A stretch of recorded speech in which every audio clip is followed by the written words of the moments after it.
Okay, so I'm gonna show off my recent game that I'm currently playtesting. It's called Tiny Tactics, and it's an open source game. I'm using the GPL, GPL 3 to be exact. So you can pretty much do whatever you want with the game. Um, Developing it, sharing it, even selling it and keeping all the money. So yeah, there you go. So currently we're looking at the site, and there's not much going on there right now. Maybe later on, you can grab the rules there. They're actually pretty complete by now. Maybe you need to work out something more about the win conditions.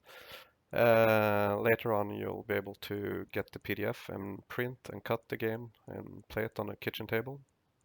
Actually, you can do it from the source files as well already down here. Um, and like sometime, anytime soon, I'll put this out on Steam, so you can play it for free in virtual tabletop if you happen to have that installed. So yeah, that's it. And yeah, of course, you can see that Madonna has played this game as well. So we're cool. Or maybe not. So let's jump into the game. I won't be explaining the rules in details. I'll just start playing a game and I'll explain the rules somewhat, not in detail, as we play along. And first is the setup of the game. And each player needs to select a hero. I'll select the bard. And my opponent will select the rogue. And this dude, the dwarf, I actually like him, but we won't use him. So we'll kill him off. And we haven't set up the game yet. What we need is to put out these rocks. I'll put one out. My opponent will put one out. I'll put one out. My nemesis will put one out. And I'll put the last one out here. And now we get to draw. The first turn we get to draw, or actually we're still pre-set up in the game. So we'll get to draw 3 tiles.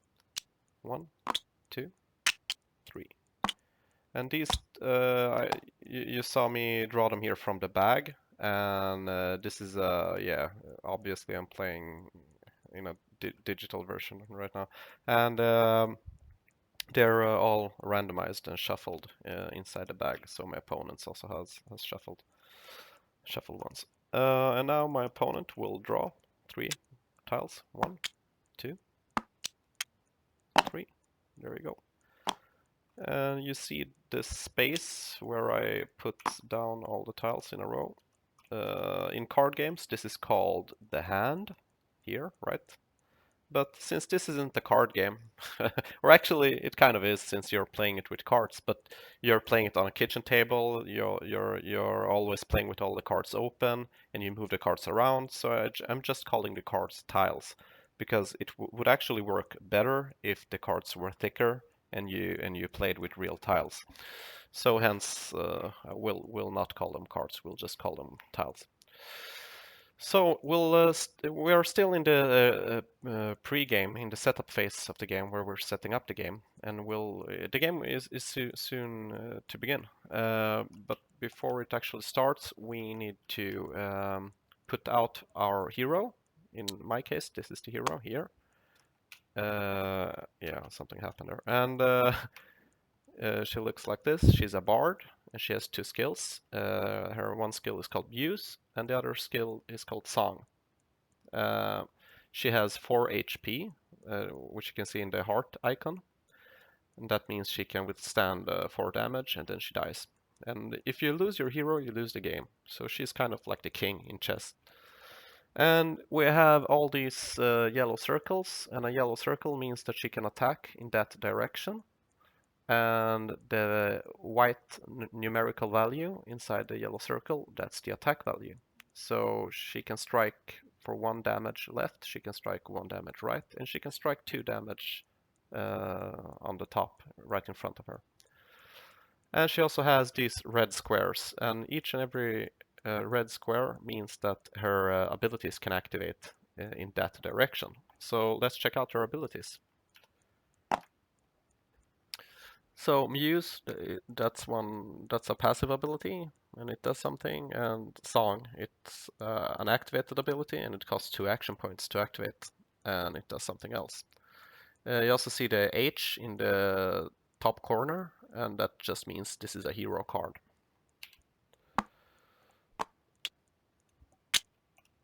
And yeah, since it's a tile game, we'll call this the reserve. It's not called the hand. This is the reserve. It's just another name for the hand to make things more unobvious.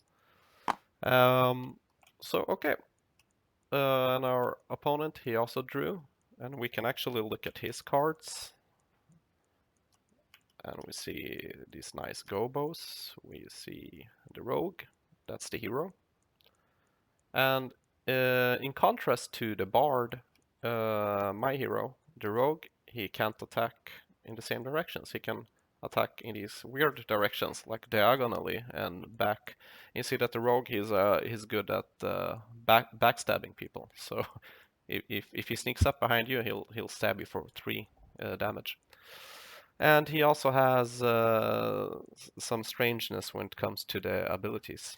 So let's check out his abilities, the red squares here.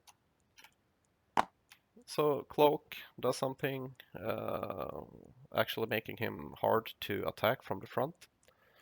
And Dagger does something else. He can actually throw a dagger, so he doesn't have to melee somebody and be next to him. And there you go. And the opponent also drew 1 rock, or did he? Did he put out all his rocks? 1, 2, 3, 4. No, he didn't put out all the rocks, so we forgot to put out one of the rocks like that. Okay. So let's go back to me as player 1. And yeah, let's say that here's our faces. Draw, we'll skip that one since we are almost done with the pre-setup of the game. We have attack phase, movement phase, then the enter phase where you actually play new cards on the table, and we have the dump phase where you dump cards from the reserve. From here, you're only allowed to keep up to 3 cards in your reserve when your turn ends. And after the dump phase, it's your opponent's turn.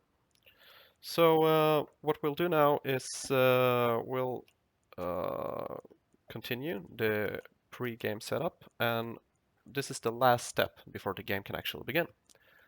What we're about to do now is to place 3 of our units, and we need to place our hero as well, and he or she is included in those 3.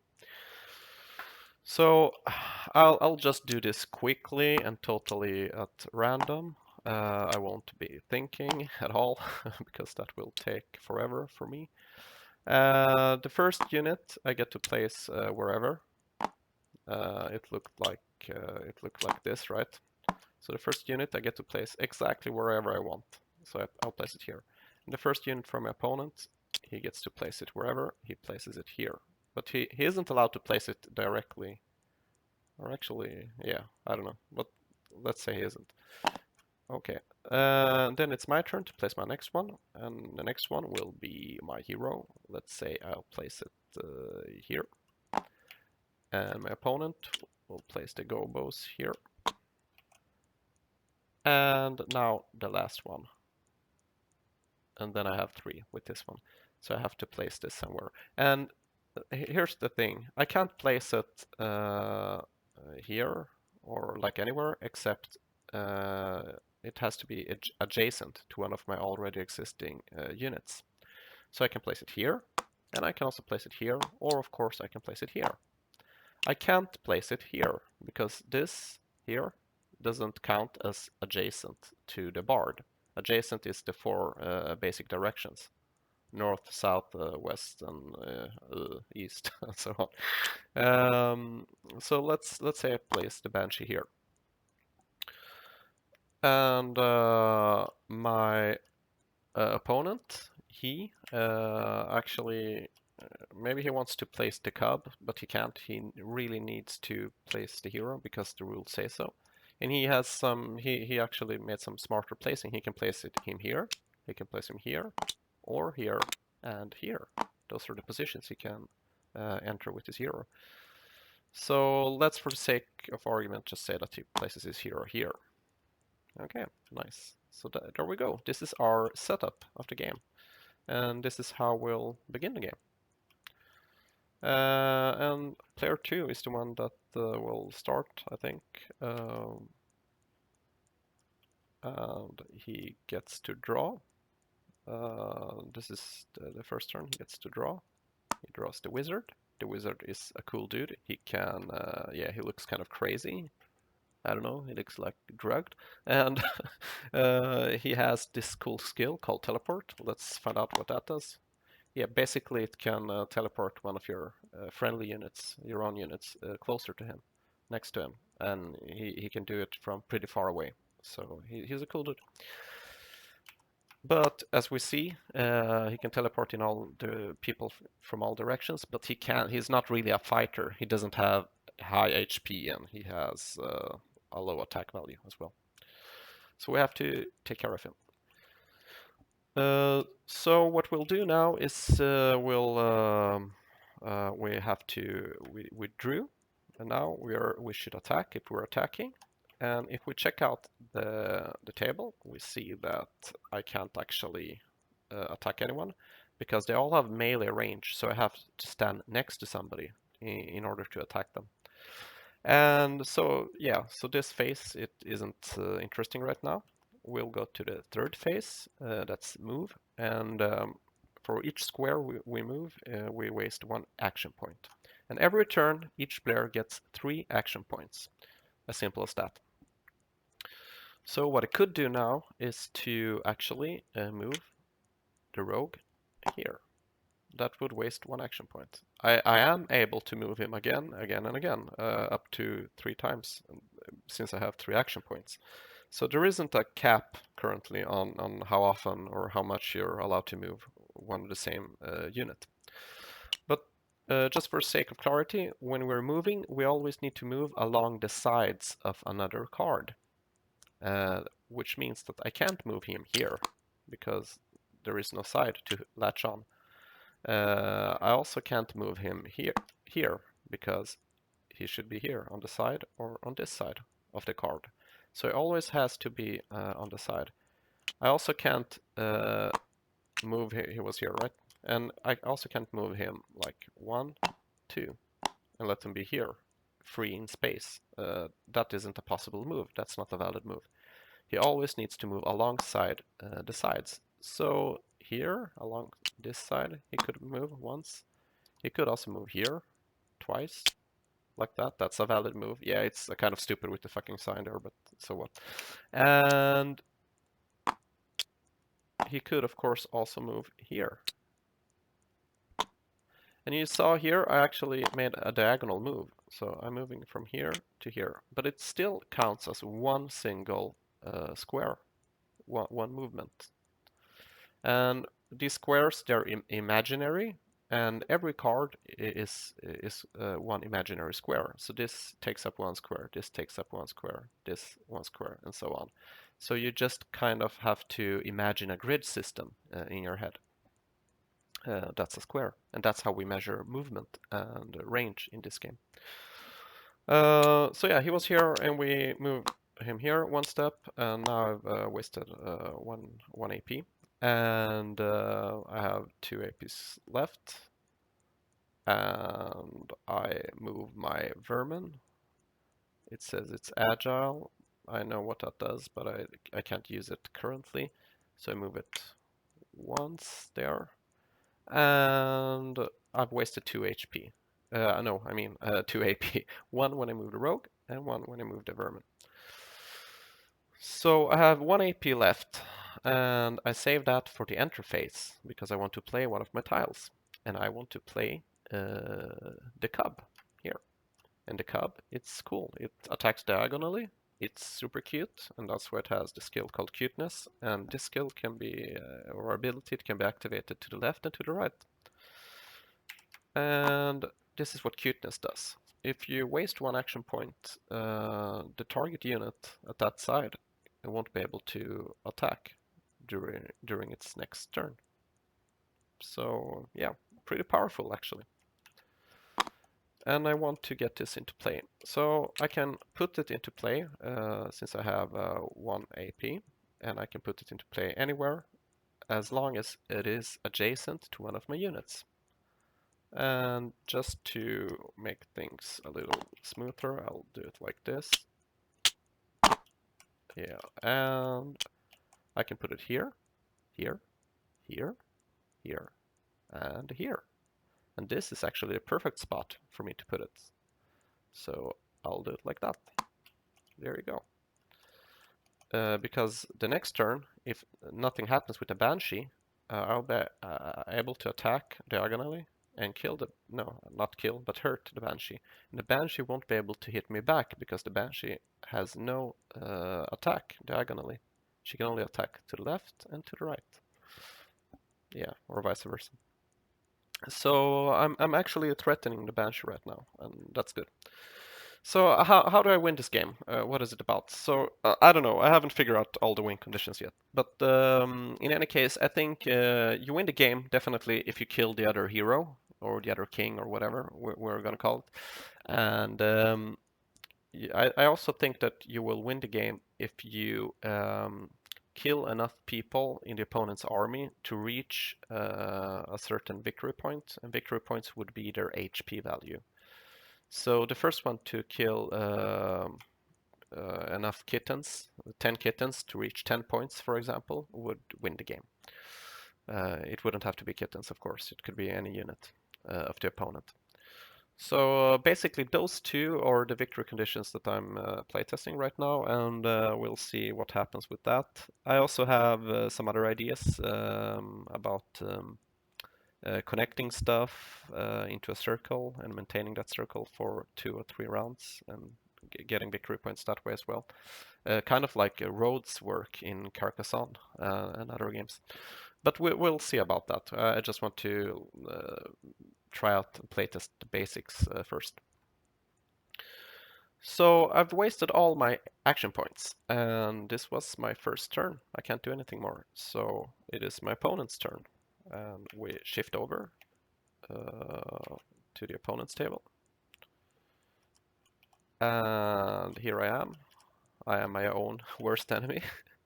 And I get to draw 1. But actually I want to draw 1 more. And I am allowed to do that, but I have to pay with 1 action point. And I'm allowed to do this once per turn. So I have 2 action points left because I drew this extra tile. And I really like the treant here. And he's pretty powerful. He has 2 HP. That's not bad. He can attack in all kinds of directions. And he can do stuff. He can heal for 1 action point in those directions. But he also has a drawback, and that's every move he makes actually costs 2 action points and not 1.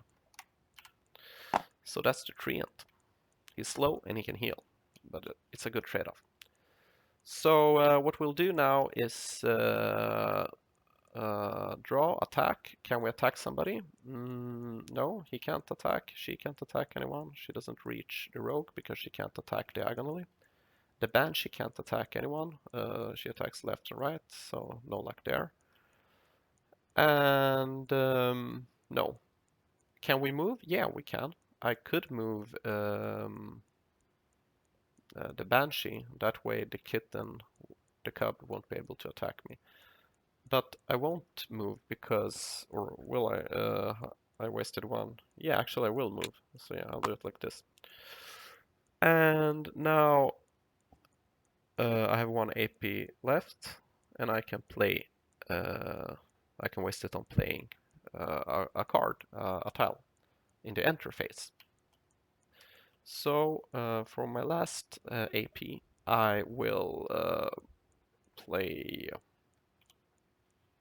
the treant, and I'll fit it in nicely here in between my bard and banshee. because it's a valid way to play it because it's adjacent to one of my units. As it so happens, it's actually adjacent to both of them, but that doesn't matter. It does nothing currently. And this way, I'm suddenly threatening the rogue. Not with much, but still. Yeah, and he is also threatening my bard, and my bard is threatening no one. But my bard can actually heal, I think. Yeah, she can. What does she actually do? One of these ally adjacent units may move or attack. Yeah, this is cool. She actually makes it so the treant can attack the rogue for free without spending any AP. That's super cool. And she can also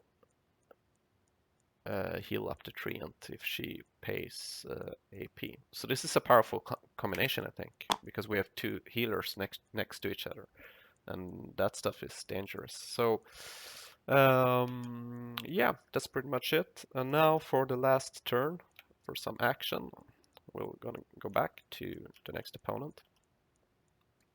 He'll draw one card, one tile, and he drew the Necro. The Necro is cool. He can reanimate, and reanimation actually makes it so he takes some damage on himself and revives the other unit. Or at least a degraded version of it.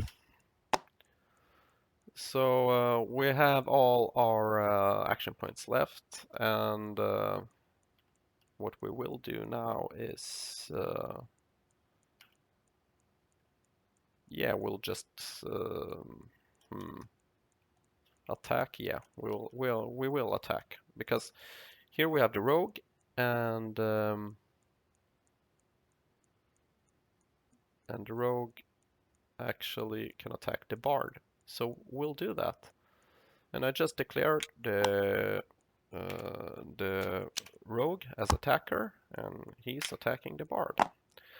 And he does so with this, and that means he strikes the bard and deals 1 damage to the bard.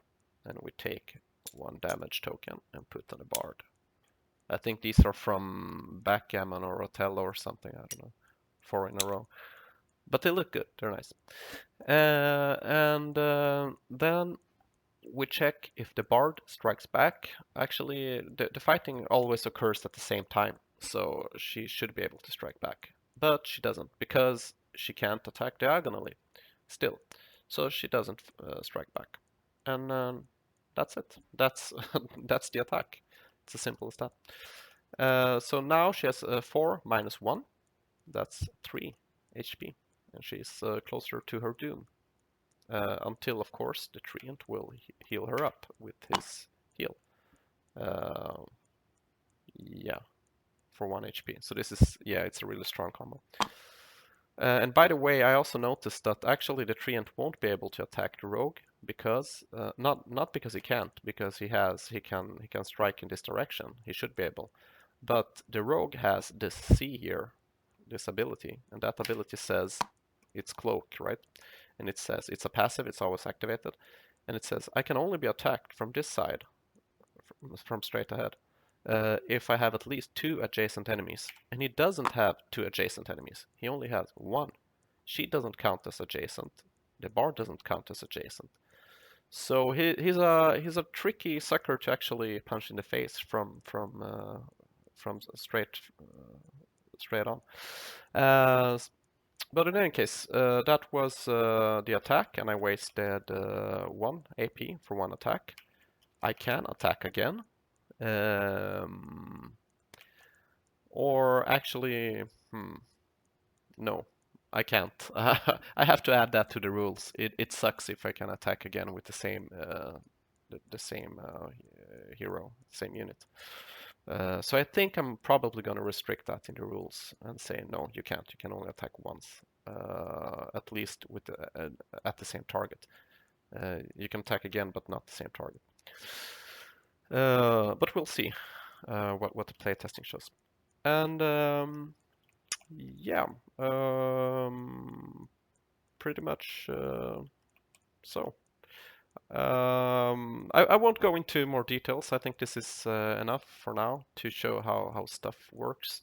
And one crucial thing that I haven't mentioned, and that's very important for the game, is that when situations like these arise, that you maybe you will end up somehow with something like that looks like this, or actually will look like this. Somebody dies here, and suddenly the banshee is all alone here. She's not connected with the side to any other card, no adjacency. And when that happens, the controlling player of the banshee has to move her to the closest square where she can connect and become adjacent to any other card. And that should be, it could be here, or it could be here. And that's called shifting, and that's in place to keep the board coherent and keep the action going. And you also get all kinds of strategical cascading effects that kind of reminds me of Tetris and stuff like that. So yeah, here we go. This is more or less a mix of Carcassonne and Tetris, and I don't know, maybe a game called Summoner Wars. They're all great games that I've played a lot and that have influenced me when I was writing this up. And currently there are graphics for 20, yeah, I don't know, maybe 30 units or something, 20, 25, 30 units or something, yeah, like that. And there are at least 23 or 26 tiles currently available in this current playtest iteration of the game. And I've also commissioned and spoken with the artists, so we have at least 10 more tiles coming our way. But yeah, so basically this is pretty much it. And there are, of course, there are unit tiles, there are world tiles. World tiles are not controlled by anyone. They can do all kinds of stuff. There are portals and whatnot, and vines that will attack you. And there are also event tiles, which we won't try out for now in the playtesting. They'll come later. But those are the three type of tiles in the game. So the goals with it is to keep it cute, keep it nerdy, and keep it deeply tactical, but also easy to learn, but hard to master, and keep it fast to play. And we'll see how and if we succeed with that. So, if you're interested in playing this with me or anyone else, I'd be happy to show you the ropes. Just contact me, however. And I'm also interested in getting people to contribute with ideas and mechanics to the game, for new heroes or new common units and so on. So you're all invited, should you feel the urge. So thank you for watching and listening to my ramblings, and I'll catch you later.